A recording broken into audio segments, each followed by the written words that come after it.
Maternar é algo sonhado por muitas mulheres, mas a chegada de um bebê, ao mesmo tempo tão desejada, também traz transformações profundas na vida das famílias, principalmente para a mãe. O que muita gente não fala é que o puerpério é marcado por uma avalanche de alterações hormonais, de emoções e cansaço extremo na maioria das vezes. E não se resume só àqueles 45 dias após o parto por conta das mudanças físicas. É um misto de êxtase, culpa e medo que pode levar até 2 anos. A gente perde mesmo a identidade até reconstruir uma nova, como num processo de luto mesmo. E no meio de tudo isso, podem aparecer outras questões de saúde mental muito sérias, como a depressão pós-parto, que ainda é carregada de estigma e desinformação. Segundo a Organização Mundial da Saúde, cerca de 1 em cada 7 mulheres sofre com esse problema. No Brasil, estudos indicam que essa taxa pode chegar a 25% das mães, principalmente em regiões com maior vulnerabilidade social. De acordo com dados da Fiocruz mais recentes, aproximadamente 25% das mulheres brasileiras manifestam sintomas da depressão pós-parto em até 18 meses após o nascimento do bebê. Como identificar essa condição, acolher essa mãe e dar o suporte necessário? Vamos falar sobre isso? Afinal, maio se tornou um mês de mobilização pela saúde mental materna. Oi, gente, eu sou a Carolina Cassola, jornalista e criadora do Pode Falar de Saúde, um espaço para a gente entender juntos sobre saúde integral de uma forma simples e clara. No YouTube, você pode se inscrever no canal @Pode Falar de Saúde ou acompanhar o podcast na plataforma da sua preferência. Segue também lá no Instagram, @Pode Falar de Saúde. Curte e compartilhe esse conteúdo com quem precisa ouvir e deixa seu comentário. Essa é uma produção em parceria com a RWCast, a central de podcasts do Grupo Rádio Web. Bom, a nossa conversa nesse episódio é com a Natália Aguilar, que é psicóloga perinatal e parental, e também coordenadora e professora da primeira pós-graduação em luto perinatal do Brasil. Além disso, ela é mãe de 4 filhos, do Chico, que teve uma breve morada no seu útero, do Pedro e das gêmeas Laura e Mariana. Tudo bem, Natália? Muito obrigada aí por topar falar sobre esse assunto tão sério e que precisa ser desmistificado, né? Sim, tudo bem, Carol. Muito obrigada pelo espaço. E sim, né, esse tema ele é muito importante a gente poder falar, ser desmistificado, porque tem muita coisa aí, né, que a informação muitas vezes não chega de maneira clara, né, para as pessoas. E maternar, né, é uma tarefa muito bonita, né, mas ao mesmo tempo muito difícil também. E a gente precisa dar luz a isso, né, para que as mães elas se sintam menos solitárias nesse processo de maternar. Sem dúvida. E você viu que eu fiz questão na apresentação de colocar, né, a sua experiência, mas também a sua experiência como mãe, né? Porque eu acho que isso também acaba Sim. enriquecendo essa troca, né? Eu acho que Uhum. faz bastante diferença, com certeza, na sua profissão, na sua missão aí como uma pessoa ali para acolher essas mulheres nesses momentos aí difíceis do puerpério em si, como eu falei lá na abertura, que já é difícil por natureza, mas que podem ter aí alguns agravantes, né? E eu queria que a gente começasse falando mesmo, para a gente explicar melhor, como é que a gente diferencia a depressão pós-parto do baby blues. Para quem está muito nesse universo materno, baby blues é um termo já mais conhecido, né? Daqueles Isso. primeiros dias ali do puerpério, em que pode acontecer ali uma tristeza, você vai explicar muito melhor aqui do que eu, mas eu sei porque eu também já passei aí por isso. Mas como é que a gente diferencia isso, né? Depressão pós-parto, baby blues e dos sintomas normais do puerpério. Tá. Então, assim, vamos identificar, né? O baby blues, ele é uma condição que 85% das mulheres passam. É uma condição que tem a ver com, mais assim, né, com a queda dos hormônios, né? Quando se retira a placenta, né? Quando o bebê nasce e se retira a placenta, o nosso corpo, né, feminino, automaticamente para de produzir aqueles hormônios que são necessários para manter a gestação. Então, quando se retira a placenta do útero da mulher, esses hormônios eles sofrem uma queda muito brusca. Tá? E o baby blues, ele vem né, advindo muito disso. Então, é um estado que a gente chama um estado de labilidade emocional que a mulher passa. É um estado assim, né, de ambivalência em que essa mulher ela vai começar a se questionar, né? Ah, eu queria muito ser mãe, mas eu não quero mais isso. Esse bebê chora muito, ele está me dando muito trabalho. Mas no baby blues, essa mulher ela tem energia para a maternagem. Então, o baby blues é uma situação em que ela vai ficar mais sensível, em que ela vai chorar, aquilo que o pessoal fala, né, que vai chorar até com um comercial de margarina. Ela vai ficar mais sensível, ela vai ficar mais à flor da pele, mas ela vai ter essa energia para o maternário e para cuidar do seu bebê. Tá? O baby blues, ele tende, né, a desaparecer até 45 dias. Geralmente para o baby blues a gente diz que não é necessário um tratamento porque o baby blues é até algo meio que fisiológico, né, do organismo mesmo da mulher. Como eu disse, 85% das mulheres vão passar por esse período, né, por esse estágio. E que acaba sendo muito confundido com a depressão pós-parto. A depressão pós-parto, e aí já entrando um pouquinho, né, para a gente diferenciar, ela não se diferencia da depressão em si. A diferença é que ela vai acontecer no momento do pós-parto. Tá? Ela vai durar mais do que 45 dias, diferente, né, do baby blues. Ela vai durar mais do que, né, 45 dias. Ela vai ter, tem uma incidência de 4 a 7% das mulheres têm depressão pós-parto. Ou seja, é diferente, né, do baby blues, né, que 85% tem. E por isso que muitas pessoas confundem um pouco, né, o baby blues com a depressão pós-parto. A depressão pós-parto, geralmente, ela vai vir. Por que que a gente observa, né, que a depressão pós-parto em si é um número relativamente baixo, né, de 4 a 7% das mulheres que têm em relação ao baby blues? Porque geralmente a depressão pós-parto, ela não começou no pós-parto, ela começou lá na gestação. Na grande maioria das vezes, né, a gente tem dados, né, que em cada 4 mulheres, né, que dá mais ou menos em torno aí de 20% das mulheres, elas têm depressão na gestação. Só que isso não é identificado. E não sendo identificado, elas vão passar essa gestação, né, com um fator de risco agravado para piora dessa depressão e vai, né, vai chegar nesse período do pós-parto e aí, né, a vida, né, que vai se modificar, né, os cuidados com o bebê, a perda da identidade da mulher, né, esses sintomas eles possivelmente eles vão se atenuar. Então, assim, a grande diferença que a gente traz, né, que a gente precisa sempre investigar, né, é se essa mulher ela está dentro desse período dos 45 dias, se ela tem essa energia, né, que a gente fala, né, para o maternar, porque no baby blues a mulher ainda tem energia para o maternar e para o cuidar do bebê, já na depressão pós-parto essa energia ela está bem baixinha, ela ainda faz, mas essa energia ela está bem baixinha e possivelmente ela vai precisar de suporte psicológico, né, de ajuda psicológica para conseguir, né, ressignificar aí esse lugar dela de mãe. Às vezes vai ser necessário uma ajuda medicamentosa também, não são todos os casos, mas às vezes vai ser necessário também. Mas o que é importante a gente se lembrar é que baby blues é uma coisa, né, que tem uma ocorrência muito, muito alta, né, 85% das mulheres têm, geralmente desaparece sozinho após os 45 dias e a mulher tem essa vontade, essa energia para maternar. Na depressão pós-parto, geralmente vai haver órico aí que ela vai trazer desde lá da gestação, né, que vai culminar no pós-parto. Essa mulher ela vai ficar mais de 45 dias nesse estado e ela vai ter dificuldade nessa questão do maternar, do cuidar do bebê. Sim, então a gente pode dizer, Natália, que você falou dessa questão da energia, a tristeza ela acaba sendo mais persistente, né? Mais prolongada Isso, é mais prolongada. Na depressão pós-parto, né? Isso, e aí pode isso. vir acompanhada de quais outros sentimentos, ou assim, até para a gente explicar um pouco na prática, como você falou, essa falta de energia, de não se sentir talvez segura ou capaz de cuidar desse bebê, ou mesmo de fazer as atividades do dia a dia, a gente sabe que são difíceis mesmo, né? Uhum.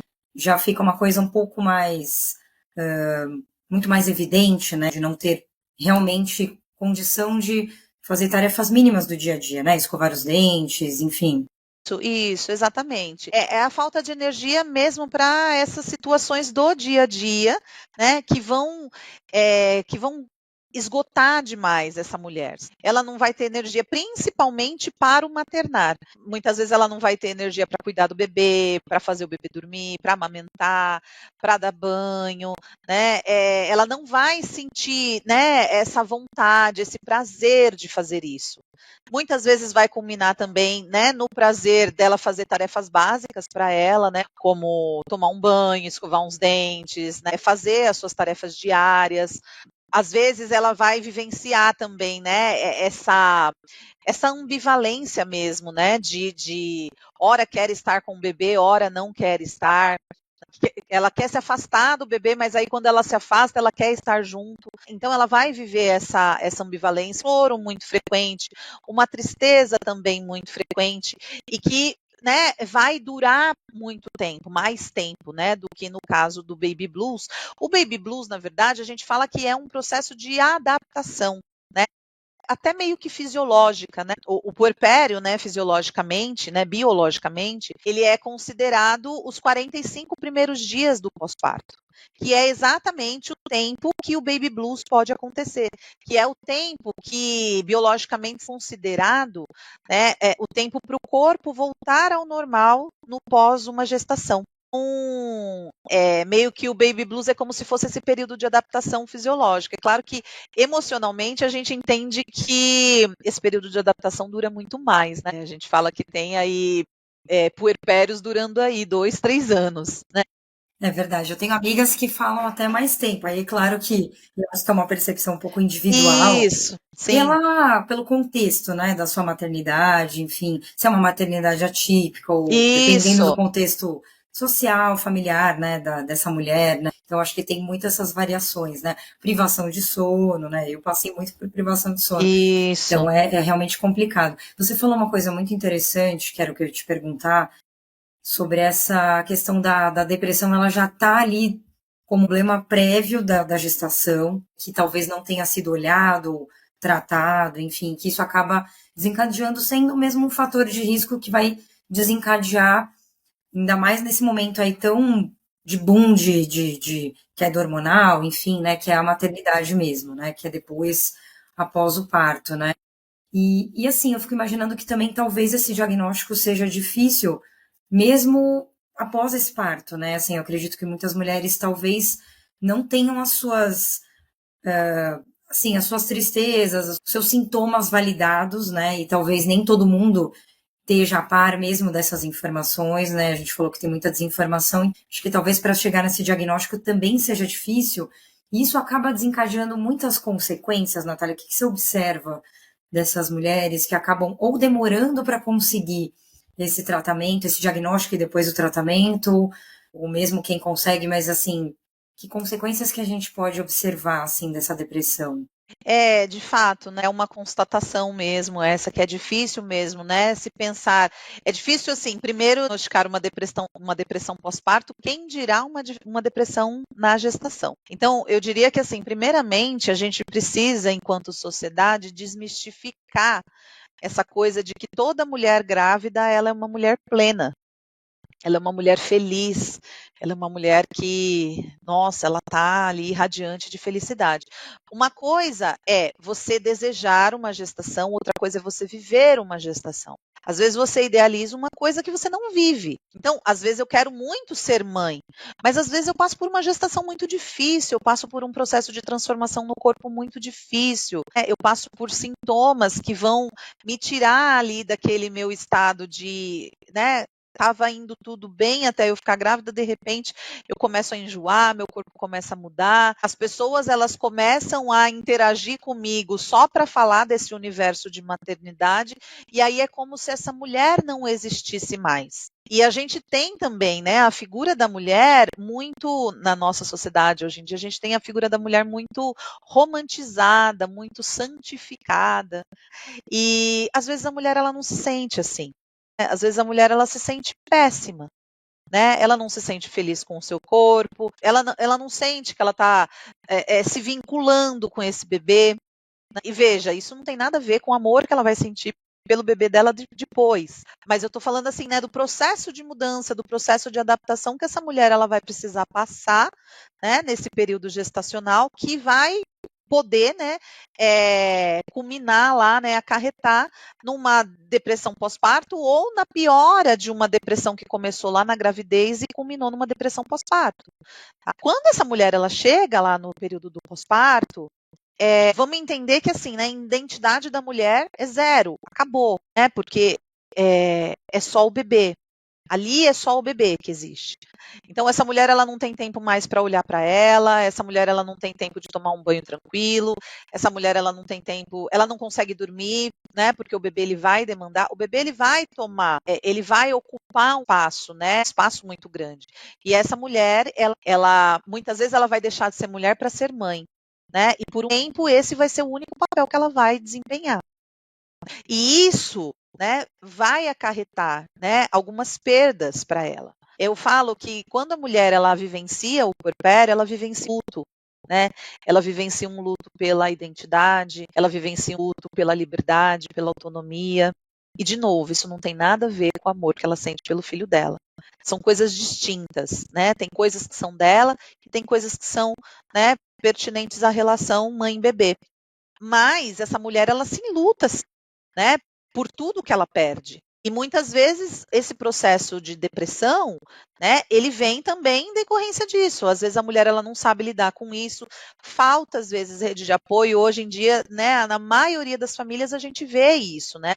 A falta da rede de apoio. Hoje em dia as nossas famílias elas estão muito individualizadas, né? Cada um no seu quadrado, cada um na sua casinha, né? É diferente de como era antigamente, que antigamente a gente vivia em aldeias e as crianças, os bebês, eles eram responsabilidade das aldeias, das tribos, né? Não era responsabilidade única e exclusivamente da mãe. Então, com essa individualização que a sociedade ela foi sofrendo, né, a mãe ela foi ficando muito sobrecarregada. Ao mesmo tempo que a gente foi ocupando espaço, né, profissional, da gente poder fazer as coisas, de sair daquele lugar, né, de que a mulher só tem que ficar dentro de casa cuidando da família e dos filhos, a gente foi saindo desse lugar, só que a gente também não deixou esse papel, né, de cuidar da família e dos filhos. A gente só agregou, né?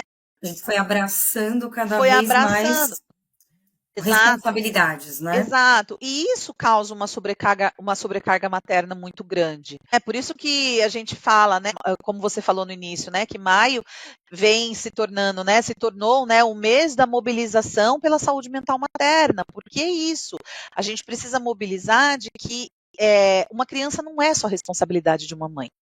E que para que a gente possa prevenir adoecimentos mentais mais sérios. Né, pensando no que você me perguntou, né, o que acarreta, né, quando se tem, né, uma depressão pós-parto, a gente falou aqui de dois tipos de transtornos que são muito comuns, né, no pós-gestação, né, no puerpério, que é o baby blues e a depressão pós-parto, que são os mais comuns, mas a gente tem um terceiro que é mais grave, tem menos incidência, mas ele é mais grave, que é a psicose puerperal. Esse é um transtorno grave em que a mulher ela rompe com a realidade. Então ela começa a ter alucinações, ela começa a vivenciar esse estado, né, de tristeza de uma maneira mais intensa, né? E isso coloca em risco a vida dessa própria mãe e a vida do bebê também. Não, Nesses realmente. casos, né, que são casos mais raros, né, que a incidência é de uma mulher para 500, né? Esses casos, eles acontecem do primeiro ao 14º dia, né, do pós-parto, e esses casos precisam de tratamento psiquiátrico, geralmente de internação. Dura mais ou menos, né, um período de 5 meses, né, esse período, né, de psicose puerperal. Essa mulher ela precisa ter esse acompanhamento psiquiátrico por 5 meses.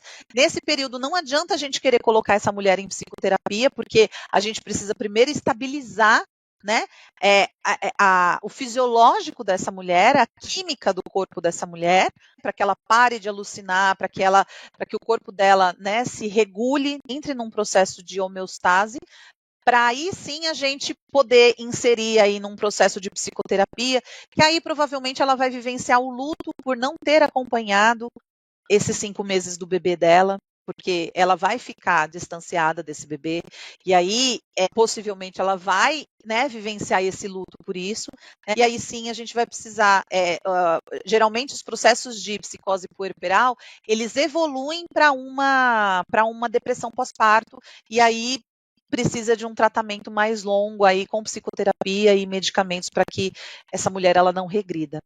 Sim, super desafiadora essa Então o situação, mas negócio é é sério, importante. é Não, sério o claro, negócio, né? claro, é importante a gente falar isso, né? A ideia não é assustar as pessoas, mas é a gente informar e explicar que isso realmente existe, né? Que Sim. não é frescura, não é, ai, você não sabe valorizar seu filho, o seu momento, como você estava falando, como que a sociedade enxerga a maternidade, romantiza, enfim, mas a gente entender que esses processos, eles realmente podem acontecer, tem pessoas que estão mais suscetíveis a isso, né, Natália? Isso.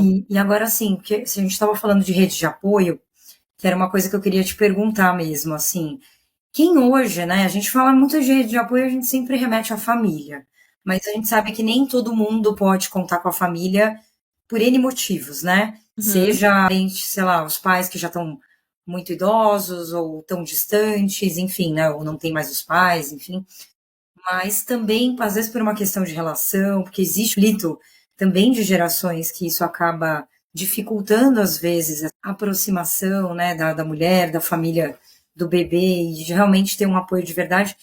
E você falou uma coisa muito legal, que é o que eu conversei sobre isso com a Fê Lopes no ano passado, Café. episódio, ela é muito legal também, sobre esgotamento materno. Ela falou exatamente isso, a gente perdeu esse senso de comunidade. Então, assim, Isso. hoje nesse contexto, né, que a gente vive, de muita individualidade, é difícil a gente pensar quem hoje pode ser a nossa rede de apoio, nesse dia a dia mesmo, apoio emocional e apoio, eu acho que também de ajuda prática no dia a dia com as coisas, né? São momentos desafiadores mesmo, né, que a gente vivencia, porque é isso, né, numa sociedade que dá, a mãe tem uma licença maternidade, né, de 120 dias, o pai tem uma licença paternidade, que nem é uma licença paternidade, né, enfim, tem as prerrogativas aí, né, das leis, né, seja direito do pai também ter licença paternidade, mas na verdade o que ele tem são dias, né, são alguns dias, né, que a empresa, né, fornece para ele, né, são 5 dias e algumas empresas 20 dias, né. Diante dessa realidade, realmente, né, se torna muito difícil e desafiador, especial para a mãe, porque é a mãe que, no fim das contas, fica com o bebê em casa. Pelo menos nesses 120 dias, né, que ela tem de licença, algumas empresas dão um pouquinho mais. E daí é isso, né, a gente perdeu esse senso de aldeia, né, hoje a gente vive numa sociedade mais individualista, numa sociedade que as famílias elas estão se tornando mães, pais muito mais tarde. Então, consequentemente, se a gente tem pais mais velhos, a gente também tem avós mais velhos que já não têm mais a mesma energia para o cuidar de uma criança, muitas vezes. E a gente tem todo o senso de relações também. Às vezes a gente não tem os pais mais velhos, mas a gente tem pais que então cuidaram dos filhos e agora eles querem viver a vida deles. Então, são questões assim bastante desafiadoras. E aí dentro disso, né, o que a gente pode, né, trazer, né, no sentido de agregar aí um pouco essa questão da rede de apoio? Primeiramente, entender, né, pai não é rede de apoio. Pai é cuidador primário, assim como a mãe. Então a gente precisa desconstruir isso, né, de que tudo tem que ficar em cima da mãe. E parar de dizer que pai ajuda, né, também. Parar de dizer que pai ajuda, porque pai não ajuda, pai é pai. Eu falo que assim, a única diferença entre pai e mãe é porque a mãe gesta e dá de mamar. Só. Porque de resto, o número de cromossomos da mãe e do pai são iguais, né? Tem a mesma quantidade. Então, é a mesma coisa. Então, a gente precisa parar, né, de trazer essa contextualização de que, ai, mas o seu marido é muito bom porque ele te ajuda, né? eu não estou aqui, né, querendo causar polêmica, mas eu acho que é importante, porque senão a gente vai ter um lado muito adoecido. E se a gente tem um lado muito adoecido, esse outro lado, em algum momento, ele também vai ficar adoecido, porque o peso não vai poder ser dividido. Né? Então, a gente precisa começar a encarar, né, esse pai como cuidador primário também. Né, que tem basicamente as mesmas tarefas que a mãe. Ele não vai poder amamentar, é claro que não, mas ele vai poder fazer outras coisas. Agora, você O papel falando, dele não é só sair para trabalhar, sabe? É isso que eu estou querendo sim, dizer. claro, que realmente era essa ideia que se tinha mesmo, é o provedor, né, o que realmente trabalha e vem, aí quando chega, tá muito cansado, não tem condição Isso, de cuidar da criança, aquela mãe ficou o dia inteiro nessa demanda, nessa função. Eu falo que a exato, função materna, ela é full time e ela não tem remuneração, né? E realmente exato. fica ali uma balança desigual. Mas, assim, no geral, nessas situações de depressão pós-parto, quem consegue identificar melhor, entender que aquela mulher precisa de ajuda, é o companheiro, mesmo a gente ainda tendo uma situação de muita desigualdade, né? Pais muito ausentes, companheiros, né? Não só como pais, mas também como companheiros.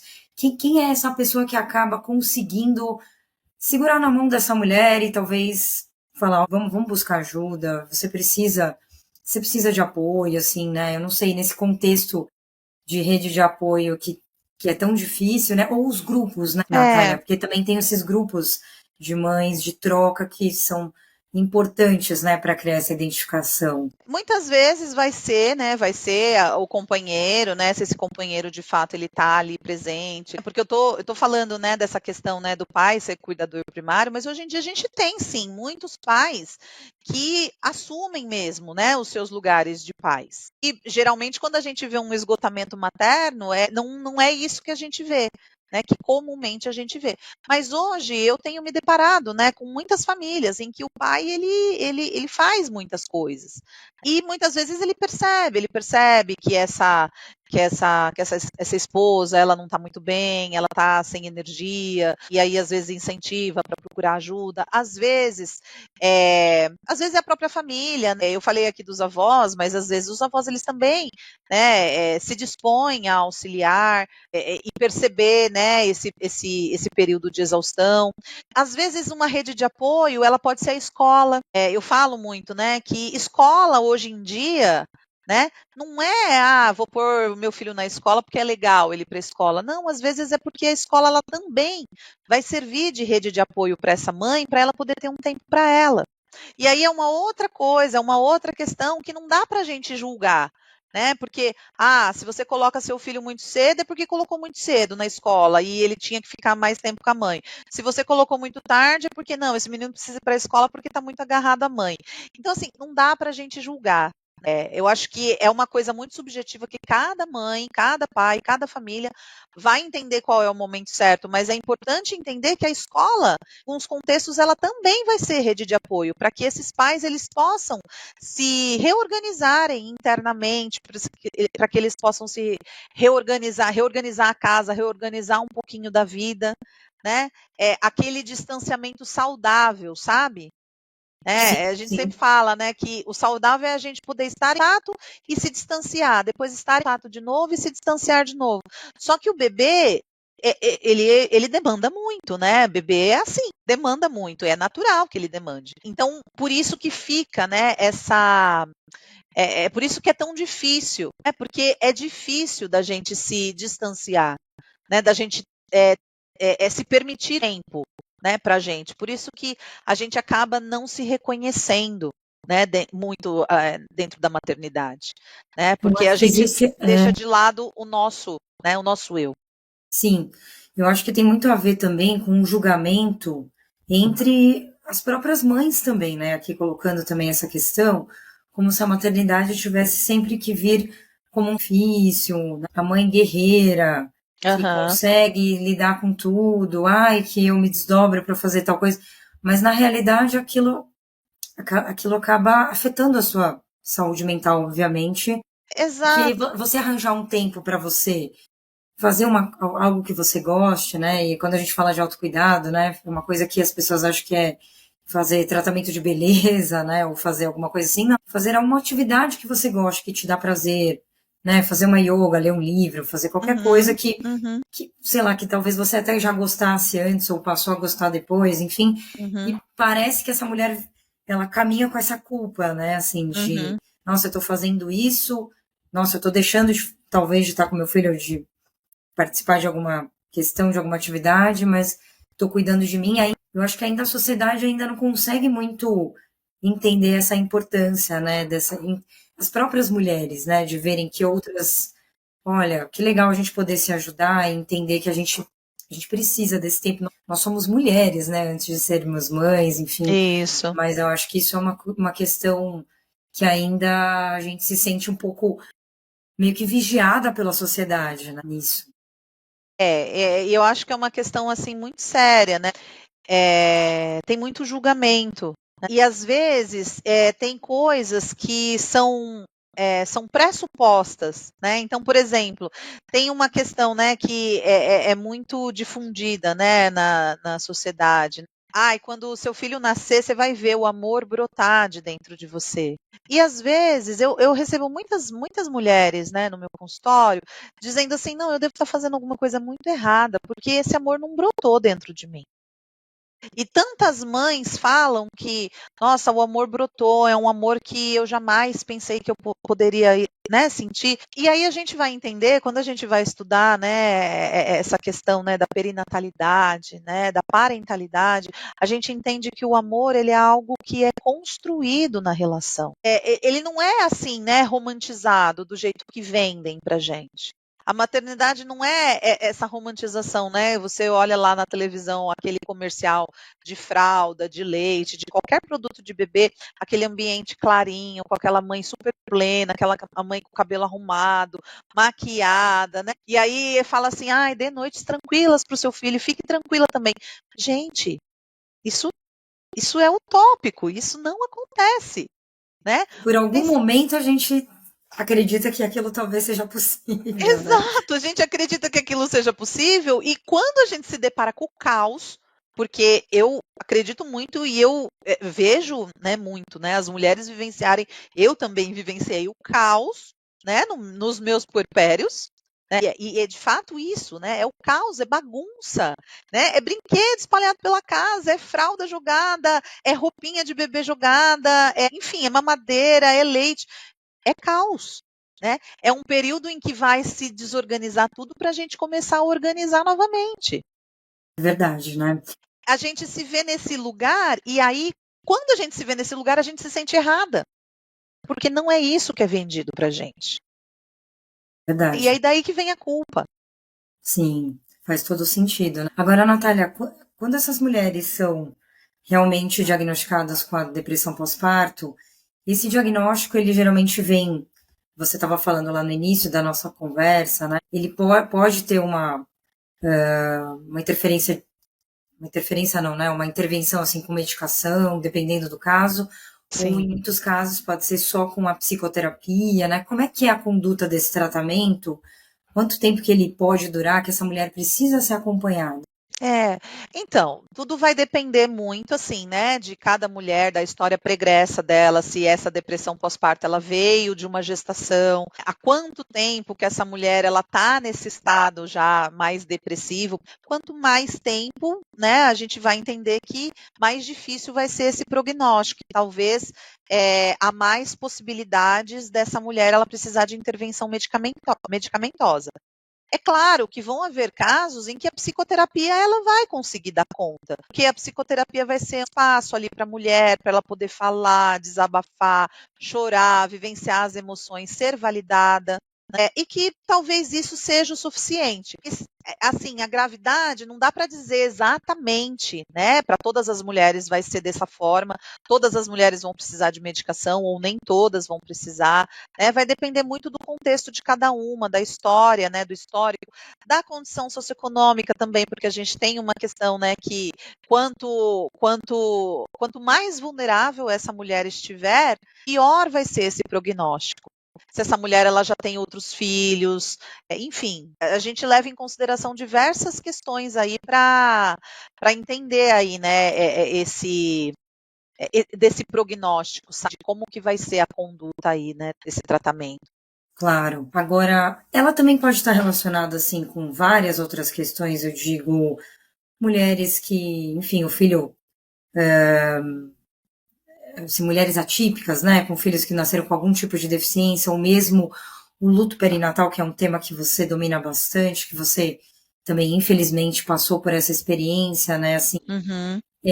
existe uma relação também dessa depressão pós-parto com essas situações específicas em que as coisas saem ali fora da curva, né? Eu acho que a questão do luto é ainda mais grave ainda, né? Porque realmente perder um bebê na gestação é uma coisa terrível, né? E Uhum. eu imagino que é uma coisa que, uma dor que, assim, irreparável, mas, né? Quais são as consequências psicológicas, né? Dessa perda e como é que ela pode estar relacionada com essa depressão pós-parto?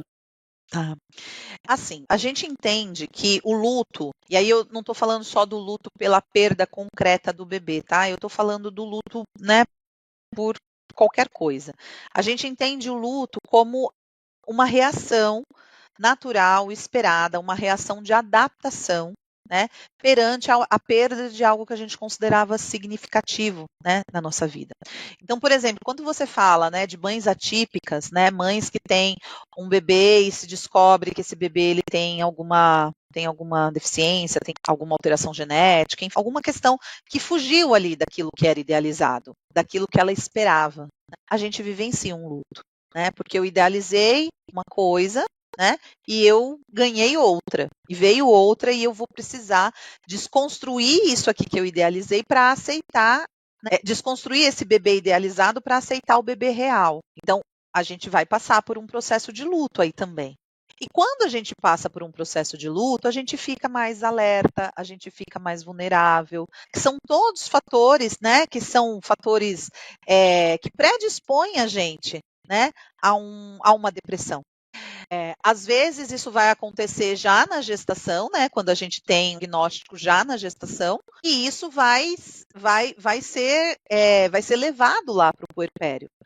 No puerpério, a gente tem agravante. Por que a gente fala, né, que no puerpério as coisas elas podem se atenuar? Porque no puerpério a gente tem um agravante dessa queda brusca dos hormônios.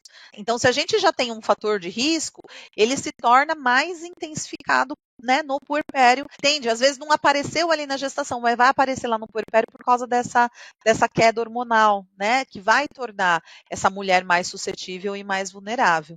E aí a gente tem também, né, o luto perinatal, que é o luto pela perda gestacional ou pela perda neonatal, que também é um fator de risco, né? Certamente é um fator de risco para uma depressão pós-parto, porque essa mulher ela não vai, né, para uma nova gestação, né, depois de uma perda, ela não vai esquecendo a perda que ela vivenciou antes. Então ela vai com essa perda, né, no seu imaginário e ela vai com muito medo. Ela vai com muito medo de vivenciar novamente, de ter que viver aquela dor de novo. Será que essa gestação vai dar certo? Ela vai querendo fazer as coisas direito. Não, porque a outra, eu não fiz determinada coisa, ou eu fiz. Ela vai se culpando aí de algumas coisas que ela tenha feito na gestação anterior. Então, sim, né? Isso tudo coloca essa mulher, né, num lugar de alerta que ali no período de maior vulnerabilidade, que é o período do puerpério, pode vir à tona e pode acarretar também, sim, numa depressão pós-parto. Sim. Então, todas essas questões precisam ser muito olhadas. Eu acho que vale a gente deixar aqui, né, recado final, para a gente terminar a nossa conversa, que é importante a gente ter pessoas ao nosso redor, né?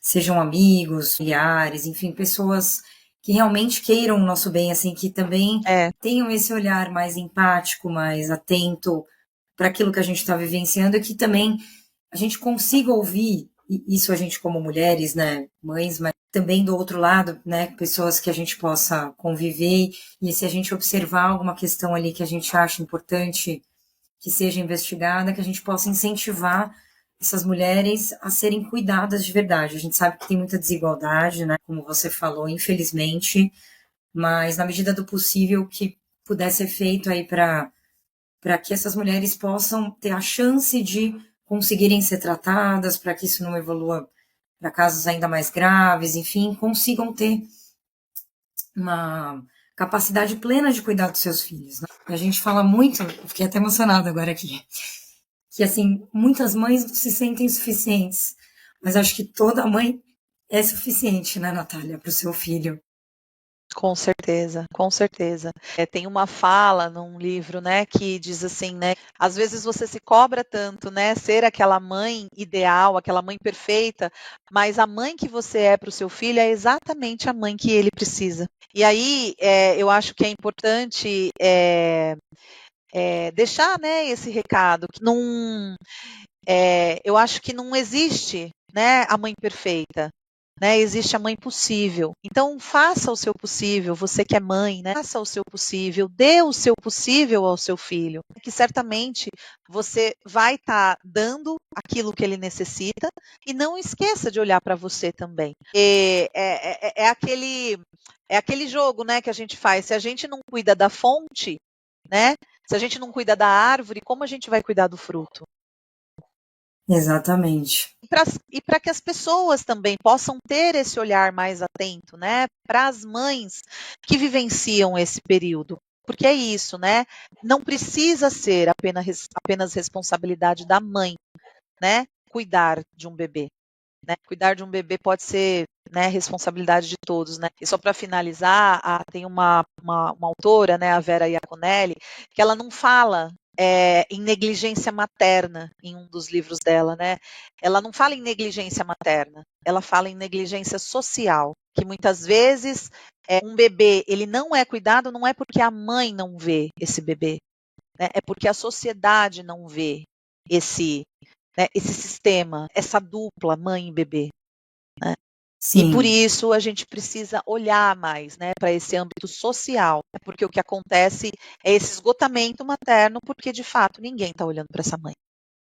Sem dúvida. Ainda a gente tem muitos desafios aí na sociedade Muitos, para muitos. conseguir ter esse olhar aí para a mãe, para o bebê, enfim, abraçar mais essa causa aí que é de todos, né? Natália, Sim, muito obrigada, adorei o nosso bate-papo, foi muito legal. Espero que eu que tenha agradeço. ajudado e confortado algumas mães, enfim, ou trazido informações que muita gente talvez não soubesse. Acho que a gente aprendeu aqui algumas coisas, uns sinais importantes que a gente precisa ficar atento aí nesse período tão delicado e tão vulnerável da vida da mulher, né? Aquelas Uhum, que desejam passar aí pela maternidade. Te agradeço uhum. demais, espero que a gente se encontre aí em novos episódios também. Eu agradeço, querida. Muito obrigada pela oportunidade, né? Pela oportunidade de trazer esse tema que muitas vezes não é muito falado, mas que a gente precisa falar cada vez mais, né? Para conscientizar mesmo. E obrigada pelo espaço, pelo carinho, acolhimento, enfim. Muito obrigada. Imagina. Bom, se você gostou desse conteúdo, curte e compartilhe. Segue também o canal no YouTube e no Instagram, Pode Falar de Saúde. Aproveita para conferir os episódios anteriores também, tá bom? E até o próximo.